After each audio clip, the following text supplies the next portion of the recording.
Guitar Hero Warriors of Rock was not a bad game. I have it. I played it. It's got a great song list. I mean, it's got things like 2112 by Rush, which the game was sort of built around, and it's kind of an epic song to play. It's got Bohemian Rhapsody, which again, pretty epic song. It's got things like Losing My Religion by REM. It's got good songs. Things by Slipknot, things by Rise Against, all these sort of things that I enjoyed on the other games. But my God, it was the sixth Guitar Hero in like 6 or 7 years.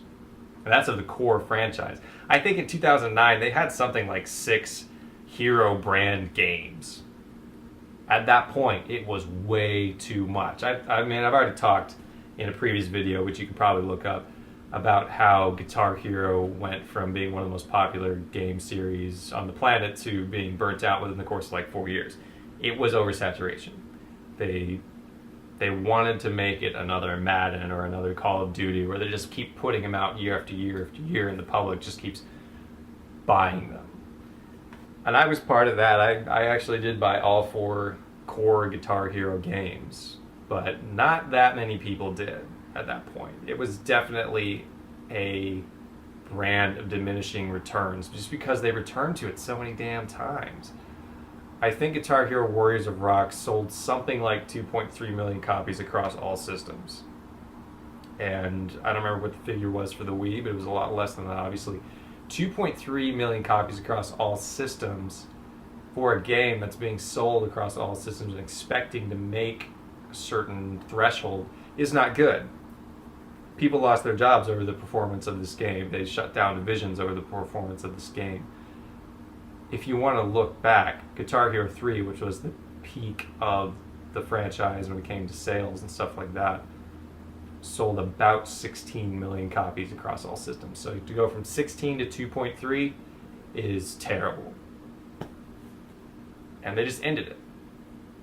Now, Guitar Hero Warriors of Rock, which I really just want to call Guitar Hero 6, it was sort of there trying to return to what made Guitar Hero 3 successful.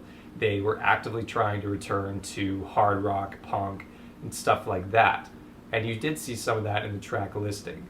It was interesting the way they were doing the storyline. They had the narrator that was Gene Simmons. They had sort of they had like an entire set piece built around Rush and the images of Rush. And that was pretty cool.